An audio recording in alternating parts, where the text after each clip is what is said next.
प्यास बुझती है कुएं के पानी से, और मन की प्यास बुझती है गुरुदेव की वाणी से। वाणी यदि गुरुदेव की प्राप्त होती है तो वो बहुत सारे समस्याओं को समाधान करने वाली होती है। राजर्षि अमोघ वर्ष मुनिराज अपनी प्रश्नोत्तर रत्नमालिका के प्रारंभ में ही कह रहे हैं, भगवान किम उपादेय, हे भगवान क्या उपादेय है। और उसके उत्तर में वो कह रहे हैं गुरु वचनम, गुरु वचन उपादेय है, ग्रहण करने योग्य है। भगवान महावीर के पूर्व में जब उन्होंने सिद्ध की पर्याय को प्राप्त किया था और एक हिरण का वध जब किया, तब दो मुनिराज चारण वृत्तिधारी आकर के उनको उपदेशित करते हैं, कहते हैं कि तुमने स्वर्गों में भी बहुत इंद्रियों के सुखों को भोगा, लेकिन अभी तक तृप्ति नहीं हुई, और इन क्षणिक इंद्रिय सुख में जो कि सुखाभास है,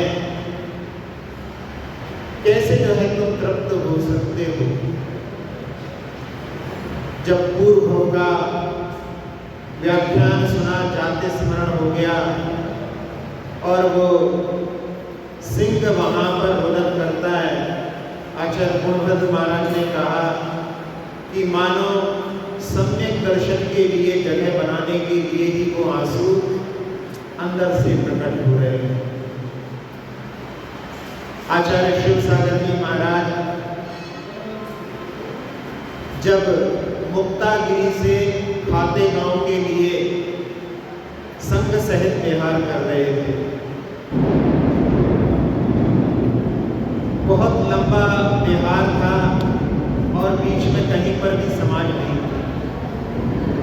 श्रावक लोग उनके विहार को करवा रहे थे। एक गांव पड़ा चोर पाठा। उस ग्राम में जब महाराज जी का प्रवेश हुआ तो एक उस ग्राम की जो जागीरदारिन थी वो मुस्लिम विधवा थी, पढ़ी लिखी थी, और उसको वहां पर रानी साहिबा कहकर के बुलाते थे। उसने जब महाराज को दूर से देखा,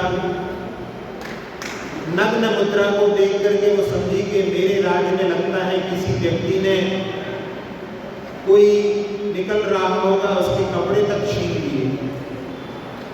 मेरे रहते हुए ऐसा काम हुआ, मेरे ऊपर तो एक प्रकार से कलंक लग गया। लेकिन जब महाराज आगे बढ़े और उनकी पीछी कमंडल दिखी, तब उसको अपनी गलती का एहसास हुआ। उसने उनके चरणों में नमस्कार किया और निवेदन करने लगी कि हमारे घर को पवित्र करो, हमारे यहाँ पर भोजन ग्रहण करो। साथ में चलने वाले श्रावकों ने बताया कि 1-2 किलोमीटर दूर जहाँ पर एक उपवन है, वहाँ पर महाराज जी के आहार होंगे और आप भी उस आहार को देख सकते हैं। जब उसने आहार चर्या देखी तो इतनी प्रभावित हो गई कि उसने बहुत सारे चांदी के कंधार ला करके महाराज के चरणों में चढ़ा दिया। लोगों ने पहले ही महाराज जी को बता दिया था कि ये मुस्लिम है, मांस भक्षी है। तो महाराज ने कहा इसको क्या छोड़ दिए, इसको तो पहले ही छोड़ चुके, हमारे कुछ काम की चीज नहीं है। यदि तुम्हें छोड़ना है तो मांस भक्षण छोड़ दो। उसने कहा कि ये तो बहुत मुश्किल है, हमारे यहाँ तो 24 घंटे हांडी चढ़ी रहती है, और अभी 2 दिन बाद ही यहाँ पर एक मजार पर जो है बकरी की बलि चढ़ाई जाएगी, उसमें सबसे पहले मुझे ही वार करना होगा। तो महाराज ने कहा कि तुम रक्षक हो और भक्षक बन रही हो, तुम्हें धिक्कार है। जब ऐसे शब्द उसने सुने तो उसका हृदय परिवर्तन हो गया और उसने महाराज के चरणों में कि मैं आज से मांस भक्षण का त्याग करती हूँ।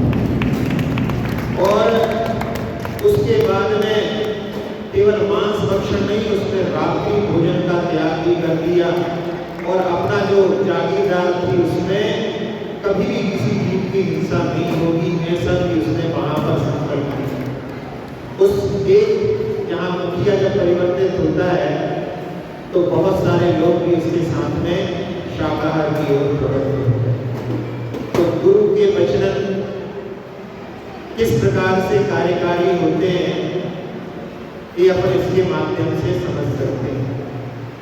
आचार्य शांति सागर जी महाराज जब विहार करते हुए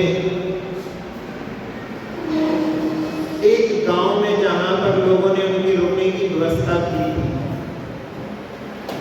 राहुरी नाम का एक गांव था, जब महाराज उस गांव में पहुंचे तो उनका रुकने का मन नहीं हुआ। लोगों ने कहा महाराज जी आगे बहुत दूर तक कोई व्यवस्था नहीं हो पा रही है, आप इसी गांव में जो है ठहरिए। महाराज का मन नहीं हुआ, उन्होंने कहीं आगे चलेंगे और आगे जाकर के रात्रि में विश्राम हुआ। रात्रि में मौसम बहुत खराब हो गया था और इतनी तेज बारिश आई थी, जिसको कई बार कहते हैं कि बादल ही फट गया हो। ऐसे पानी में जिस गांव में रुकने की व्यवस्था की थी वो राहुरी गांव पूरा का पूरा पानी में बह गया। तब लोगों को समझ में आया कि गुरु के वचन में कितनी जो है गहराई होती है। उनका जो लोग पालन कर लेते हैं वो अपने जीवन में उसकी अनुभूति करते हैं। एक व्यक्ति ने आचार्य महाराज से परिग्रह परिमाण व्रत लिया था और जब लोभ के कारण उसमें वृद्धि करने की भावना हुई तो आचार्य शांति सागर जी महाराज से आकर के निवेदन किया। महाराज ने कहा लोभ के कारण में तुम अपने व्रत की जो सीमा है उसको बढ़ाओ नहीं, इस प्रकार से तो ये व्रत टूट ही जाएगा।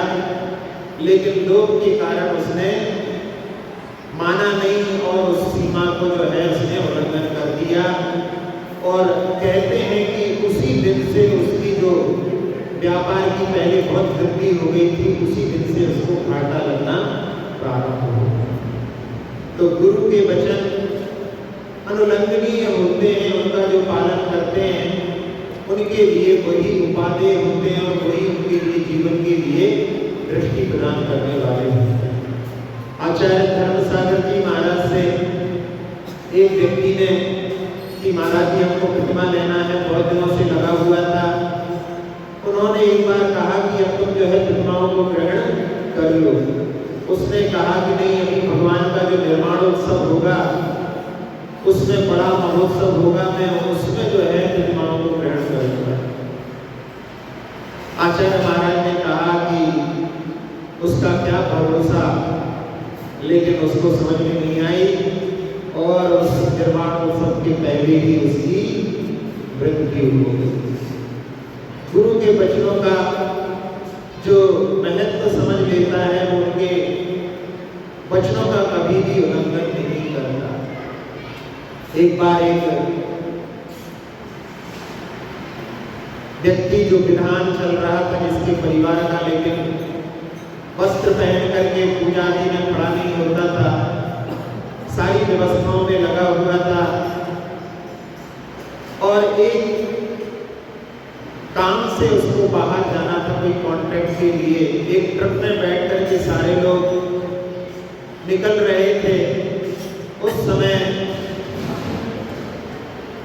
महाराज जी ने कहा कि तुम आज मत जाओ। उसने कहा कि महाराज बहुत बड़ा कॉन्ट्रैक्ट हाथ में आ रहा है। महाराज जी ने कह दिया हमने तो कह दिया कि तुम आज मत जाओ। कुछ उसको समझ में आया और उसने कह दिया कि ठीक है महाराज जी आज हम नहीं जा रहे हैं। और बाद में दोपहर में खबर आई कि जो ट्रक गया था पूरा का पूरा एक खाई में गिर गया, उसमें से कोई भी नहीं बचा। वो व्यक्ति जो पूजा आदि में कभी रुचि नहीं लेता था, आज गुरुदेव के वचनों को सुनकर के उसके जीवन में ऐसा प्रभाव पड़ा कि उसने अगले दिन से ही प्रतिदिन भगवान की आराधना शुद्ध वस्त्रों में पहन करके प्रारंभ कर।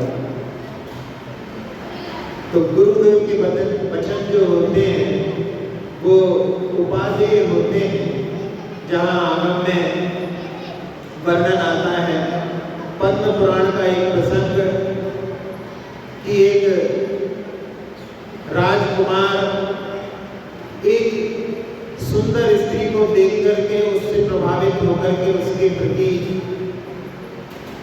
मिलने के लिए जाता है, और एक मुनिराज जहाँ संध्या काल में अंधेरा हो रहा है, उस समय में जैसे ही उसको देखते हैं और उससे कहते हैं मां गच्छ, कि मत जाओ, और उसी समय में बिजली कड़कती है और उसको समझ में आता है कि यहाँ से कोई साधु बैठे, उनकी आवाज आ रही है। वो महाराज के पास पहुंचता है, निवेदन करता है कि आपने मुझे क्यों निषेध किया। महाराज कहते हैं जिससे तुम मिलने जा रहे हो, जिस पर तुम मोहित हो रहे हो, वही तुम्हारी मां है, और यदि तुम्हें विश्वास ना हो तो तुम अपने पिता से पूछो, जिनको तुम अपना पिता मानते हो वो तुम्हारे वास्तव में पिता नहीं है, उन्होंने तुमको प्राप्त किया है, और जिस वस्त्र में तुम लिपटे हुए थे वो वस्त्र अभी भी उनके पास में रखा है, उस पर तुम्हारे जन्म के कुछ चिन्ह भी वहां पर तुम्हारे लिए दिख जाएंगे। जाकर के देखता है, पहले तो पिता बताता नहीं है, लेकिन फिर बाद में वो किस प्रकार से अपने पिता से बलवाना है वो जानता था, उसने बलवाया और उस वस्त्र को देखता है, तब खुलासा होता है। हुआ ऐसा था कि माता घर में थी और पिता जो है बाहर गए हुए थे, और जैसा कि अंजना सती के साथ हुआ था वैसा ही इस घटना में हुआ। पिता परिवार के जानकारी के बिना माता से मिलकर के चले गए और उसके कारण में वो गर्भवती हो गई, और घर वालों ने सोचा कि ये कलंकिनी है, उसको घर से निकाल दिया। उसके साथ में एक सेविका भी थी और एक समुदाय कहीं पर जा रहा था, उनके साथ में वो हो गई, और जब प्रसूति का समय आया उस समय वो वहां पर ठहर गई, और जो साथ में सेविका थी उसको भी सर्प ने डस लिया, अब वो अकेली रही। जब प्रसूति हुई कोई भी साथ में नहीं था, और उस समय में अपने जो संतान उत्पन्न हुई है, पति ने जो वस्त्र दिया था उसने उसको लपेट करके उसने रखा और अपनी शुद्धि के लिए तालाब पर गई। इसी बीच में एक श्वान कुत्ते ने उसको पूरे वस्त्रों में लपेटी हुई उसको उठा करके वहां से ले गया, और जब उसको किसी को जाकर के दिया तो उसने उसका पालन किया, और उसके माध्यम से उस वस्त्र का संकेत भी वहां पर उसके लिए मिला। तो यहाँ पर भी कि गुरुदेव के वचनों के माध्यम से जिस पाप के लिए वो जा रहा था उससे उसकी रक्षा हुई। अपन आगम में उदाहरण देखते हैं कि एक उदाहरण में जहाँ पर गुरुदेव से उसने निवेदन किया कि भगवान हमारे कल्याण के लिए कुछ मार्ग बताइए, और महाराज ने उससे कहा कि तुम मांस भक्षण का त्याग कर दो। वो कहता है कि महाराज मैं तो भीड़ हूँ, बिना इसके तो हमारा जीवन चलता नहीं है। फिर महाराज कहते हैं कि तुम कौवे के मांस का जो है त्याग कर दो। कई बार लोग कहते हैं कि महाराज जी आपने जो नियम दिया है वो नियम तो एक प्रकार से ऐसा हो गया कि आपने रात्रि में खाने के लिए अनुमति दे दी है, उसने कहा कि हम रात्रि में 8 बजे के बाद में हम भोजन नहीं करेंगे, आपने उसको आशीर्वाद दे दिया। तो यहाँ पर 8 बजे के बाद में जिसका त्याग किया है उसके लिए साधु की अनुमोदना है कि तुमने जो त्याग किया है उसके लिए हमारी अनुमोदना है, लेकिन रात में 8 बजे तक तुम खाओगे इसके लिए उनका आशीर्वाद नहीं है। क्योंकि तुम वैसे तो पूरी रात खाते थे, लेकिन तुमने 8 के बाद का जो त्याग किया है, यानी कुछ तो त्याग की आगे आप बढ़े हो, इसलिए उसकी अनुमोदना है। तो यहाँ पर भी आचार्य महाराज ने कि तुम सारे मांस का तो भक्षण करते थे, लेकिन तुम कौवे का मांस खाने एक तो कुछ आगे बढ़ रहे हो, तो उसकी अनुमोदना है, ना कि बाकी सारे मांस खाने की वहां पर जो है अनुमति दी जा रही है। कई बार लोग इन नियमों को जो है समझ नहीं पाते, उसमें कई बार कह देते हैं कि हमें तो जो है महाराज जी ने रात में खाने की अनुमति दी, हमें माता जी ने रात में खाने की अनुमति दी है, लेकिन वो नहीं, जहां से आपका त्याग है उसके लिए उनकी अनुमति है। तो अपने को ये सही परिप्रेक्ष्य में समझने की आवश्यकता है।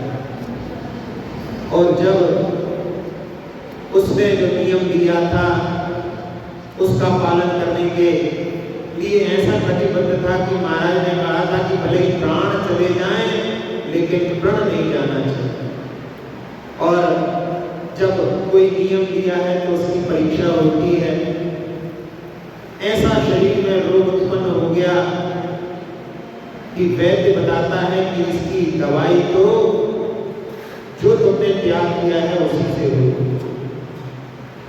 पहले हमने सुनाया था कि जब जिनेंद्र वर्णी के लिए जब टीबी हो गया था, उस समय में उनके यहाँ पर जहाँ सैनिटोरियम में उनको रखा था, वहां पर डॉक्टर कहने लगे कि ये दवाई आपको लेना चाहिए।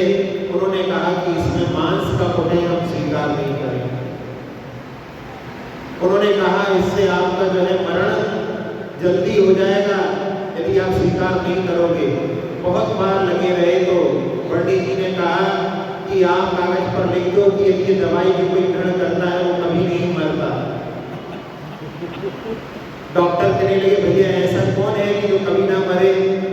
तो कहने लगे जब दवाई के बाद में भी मरण निश्चित है तो क्यों हम अपने नियम को तोड़ें? हम तो शाकाहारी हैं, शाकाहारी रहेंगे। और उधर पर दो लोग जो है मांसाहारी भी थे, उन्होंने उनकी बात को स्वीकार कर लिया और उस दवाई के लेने के बाद में भी दोनों नहीं बचे। और दो लोग जैन थे, एक गुजरात का जैन था और एक पंडित जी थे। दोनों ने दृढ़ होकर के उस दवाई को स्वीकार नहीं किया, लेकिन दृढ़ आस्था के माध्यम से उन दोनों की उस रोग से जो है निवृत्ति हो गई, टीबी से मुक्त हो गई।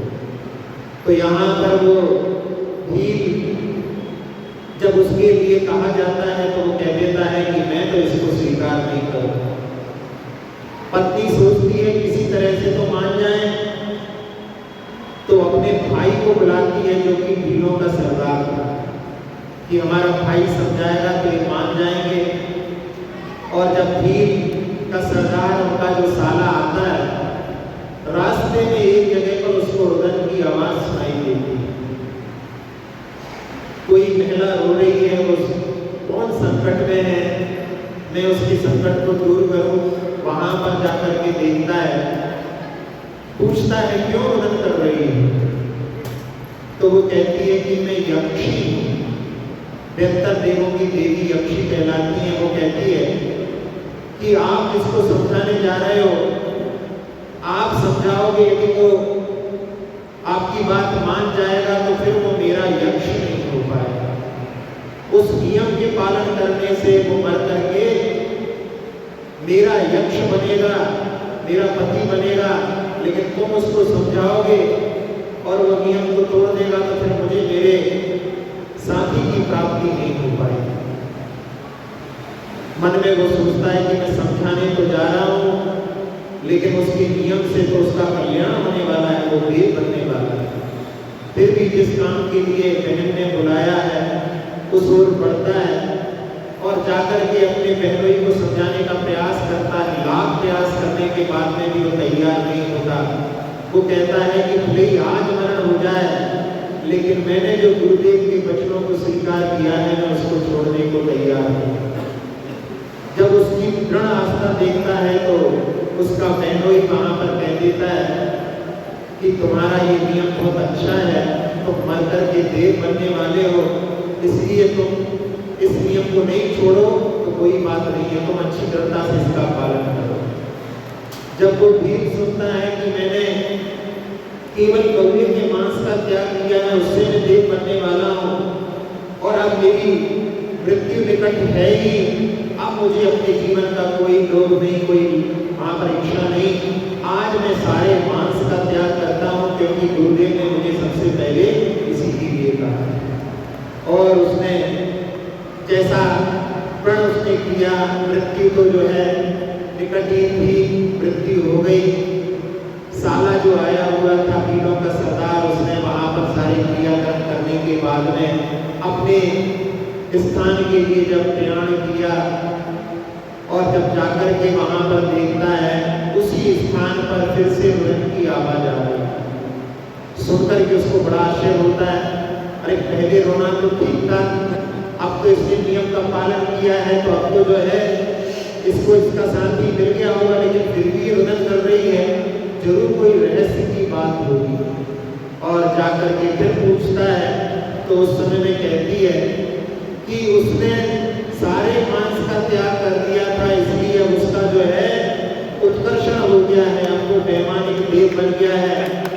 हमारा साथी हमें अभी भी प्राप्त नहीं हो पाया, इसलिए मैं रुदन कर रही हूँ। सुन करके वो भीलों का सरदार कि उस हमारे जो बहनोई ने त्याग किया उसके माध्यम से उसकी उन्नति हो गई, तो ऐसा जो है नियम मैं भी अपने जीवन में पालन करूंगा। और जब वो पालन करता है तो उसके साथ साथ में बहुत सारे जीव भी उस अहिंसा के मार्ग पर आगे बढ़ता है। तो संसार में क्या उपादेय है, तो कहते हैं कि भगवान किम उपादेयम गुरु वचन, गुरु के वचन उपादेय होते हैं। जब आचार्य शांति सागर जी महाराज राजा क्रीड़ा में थे और उस समय में उन्होंने दोपहर में, ठंड का समय था, सब लोग सामायिक बाहर करते थे, लेकिन आचार्य शांति सागर जी महाराज को ऐसा एहसास हुआ कि सबसे कह दिया कि आज सब सामायिक अंदर करेंगे और सब लोग अंदर सामायिक करने चले गए। वहां पर एक उपद्रवी तत्व था, छिद्दी नाम था उसका, और वो जैनों से विद्वेष रखता था। तलवार आदि लेकर के वहां पर बहुत सारे लोग उस समय में पहुंच गए। सारे श्रावक लोग जो आहार करा करके अपने कार्य में लगे हुए थे, जब वहां पर उपद्रवी तत्व वहां पर पहुंचा तो सब लोग वहां पर आगे बढ़े रक्षा करने के लिए। बहुत सारी वहां पर दुर्घटनाएं भी हुई और जब वहां पर जो राजा था उसकी जो सैनिक थे उनको पता पड़ा, उन्होंने खोजबीन की और उसको पकड़ करके लेकर के आ गए। लेकिन वो उनकी परम उत्तम क्षमा थी कि उन्होंने उस जो उपद्रवी तत्व के लिए भी क्षमा कर दिया, उससे उसके जीवन में भी परिवर्तन आया। लेकिन यहाँ पर प्रसंग जो हम सुना रहे हैं उसमें गुरुदेव के वचन की आज कोई भी बाहर नहीं बैठेगा, इसका उन्होंने पालन किया। और वो प्रसंग भी आप लोगों को रक्षाबंधन की कथा का याद होगा कि आचार्य कंपन जिन्होंने कहा था कि आज कोई भी किसी से बात नहीं करेगा, लेकिन एक मुनिराज सुखसागर जी उस समय में वहां पर नहीं थे और वो जब आते हैं और मंत्रियों से चर्चा कर लेते हैं, उसके माध्यम से उनको रुष्ट कर देते हैं और उनके द्वारा उपसर्ग की संभावना देख करके अकंपनाचार्य फिर कहते हैं कि वहीं पर जाकर के जहां पर तुम्हारी वार्ता हुई है वहीं पर तुम ध्यान करो, नहीं तो संघ के ऊपर संकट आ सकता। तो ऐसे गुरुदेव के जो वचन होते हैं वो सबके कल्याण के लिए कारण होते हैं, क्योंकि साधु के जब भी वचन निकलते हैं उसमें जो आगे जो भी सुनने वाला है उसका कोई ना कोई भविष्य में हित होने वाला होता है। इसलिए जब कभी भी कोई बात आए तो उस समय में बिना नाम नंबर किए हुए गुरुदेव के वचन वचनों को स्वीकार कर लेना चाहिए। उसके माध्यम से जीवन में अवश्य ही कल्याण होता है। तो ये प्रसंग जहाँ पर राजर्षि कह रहे हैं कि भगवान क्यों उपादेयम, संसार में क्या उपादेय है, तो गुरु के वचन उपादेय हैं। इसलिए हमें हमेशा गुरु के वचनों को अपने शीश पर धारण करके, सिरोधारण करके अपने कल्याण के मार्ग को प्रशस्त करना चाहिए। सभी लोग जो कि देवशास्त्र गुरु में आस्था रखते हैं, गुरुओं के वचनों को, क्योंकि भगवान तो बोलते नहीं है और जिनवाणी भी जो है मौन है, केवल गुरुओं के वचन ही अपन लोगों के लिए प्राप्त होते हैं। तो उनके वचनों को अपन हमेशा अपने सिरोधार्य करते हुए जीवन का कल्याण करें। इसी भावना के साथ में अक्षर पद मात्रा से दूषित वचन अगर हम ही रहे और प्रमाण कषाय के वश में सम्यक अर्थ विलीन किए, जिन वाणी माता मेरी उन सब त्रुटियों को क्षमा करे, जय आशीष शीघ्र हम सबको केवल गति रमावे, प्राप्त हमें हो बोधि समाधि परिणामों की शुद्धि हो, निज आत्म उपलब्ध हमें हो, शाश्वत सुख की सिद्धि हो, चिंतित वस्तु जात्री माता चिंतामणि उपमा भाति, करो वंदना पूर्ण विनय से चरण रखूं मैं ये पाती, कर जिन वाणी